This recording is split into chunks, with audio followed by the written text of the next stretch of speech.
l'âme est distincte du corps, le dualisme de Descartes et la vision des Védas. Salut, est-ce que tu es ton corps? Ou est-ce qu'il y a quelque chose en toi qui est immatériel, invisible, mais bien réel? Descartes, le philosophe renommé, s'est posé exactement cette question. Et la réponse qu'il a trouvée, les écritures védiques, les Védas, la confirment en y ajoutant une dimension divine. Alors, dans la méditation 6e, Descartes écrit: « Je ne trouve pas néanmoins que de cette idée distincte de la nature corporelle que j'ai en mon imagination, je puisse tirer aucun argument qui conclut avec nécessité l'existence de quelque corps.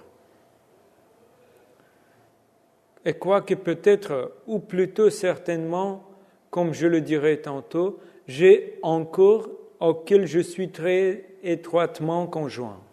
Néanmoins, parce que d'un côté, j'ai une claire et distincte idée de moi-même, en tant que je suis seulement une chose qui pense et non attendue, et que d'un autre, j'ai une idée distincte du corps, en tant qu'il est seulement une chose étendue et qui ne pense point.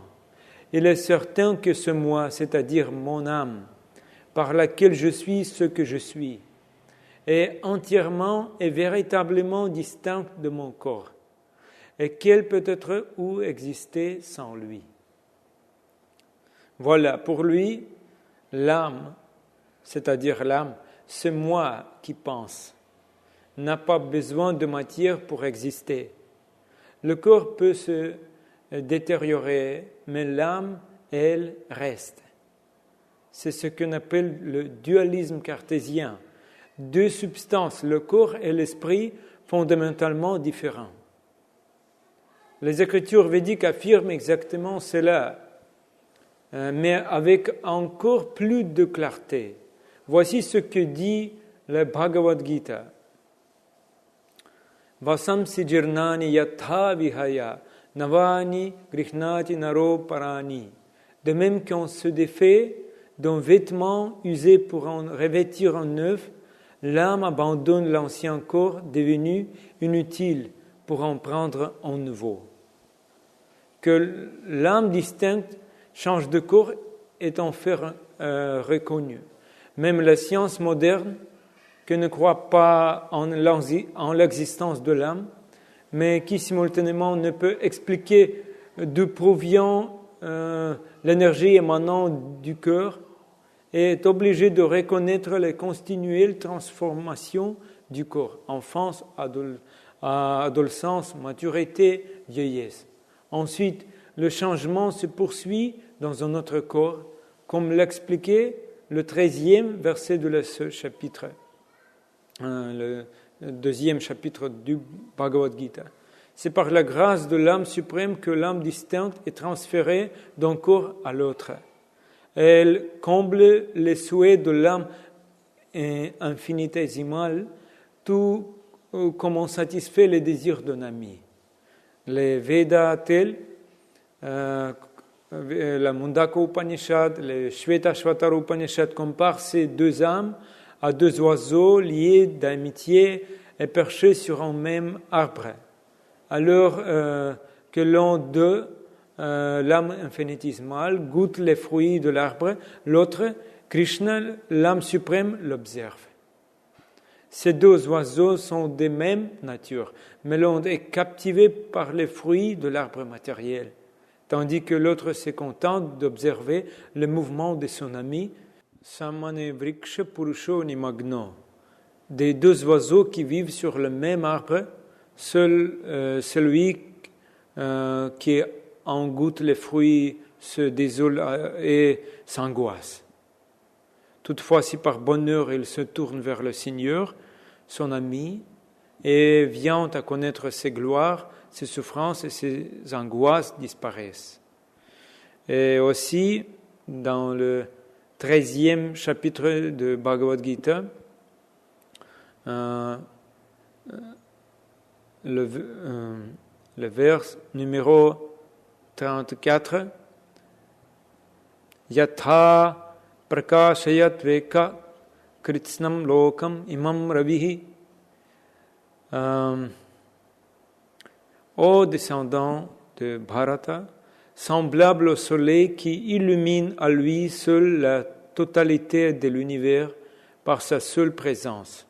L'âme spirituelle éclaire de la conscience le corps tout entier. Le commentaire de Srila Prabhupada, il existe de nombreuses théories sur la conscience. Le Bhagavad Gita la compare ici à la lumière du soleil. En effet, semblable au soleil qui dispense d'un point fixe sa lumière à l'univers entier. L'étincelle spirituelle depuis le corps éclaire de la conscience le corps tout entier. La conscience atteste donc la présence de l'âme, tout comme la lumière du soleil atteste la présence du soleil. Tant que l'âme est présente dans le corps, celui-ci est tout entier pénètre de conscience. Mais dès qu'elle le quitte, la conscience disparaît avec elle. N'importe quel homme intelligent peut comprendre cela. Bon, la conscience n'est donc pas le fruit d'une combinaison d'éléments matériels. Elle est le signe de la présence de l'âme. Bien que qualitativement une avec la conscience suprême, la conscience de l'être distinct n'en est pas pour autant suprême car elle ne s'étend qu'à un seul corps.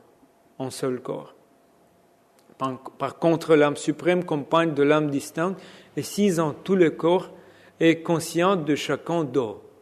Voilà ce qui distingue la conscience individuelle de la conscience suprême. Il existe de nombreux exemples de personnes ayant vécu la mort clinique. Certaines ont pratiqué l'expérience de quitter le corps à l'aide d'une méditation spécifique.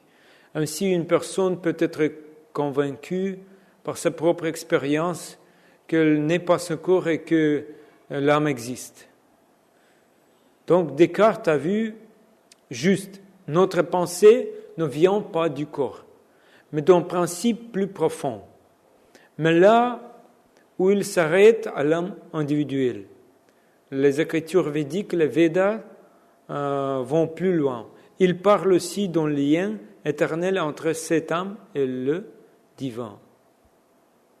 Ce lien s'appelle Bhakti, la relation d'amour entre l'âme, Jiva, et Dieu, Bhagavan, le Seigneur suprême.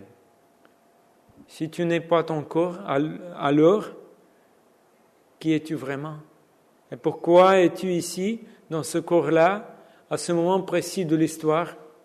Les réponses sont là, dans les textes sacrés. Et on va continuer à les explorer ensemble. Abonne-toi, médite et n'oublie pas, tu es éternel, tu es conscience et tu es lumière. À très bientôt. Hare Krishna.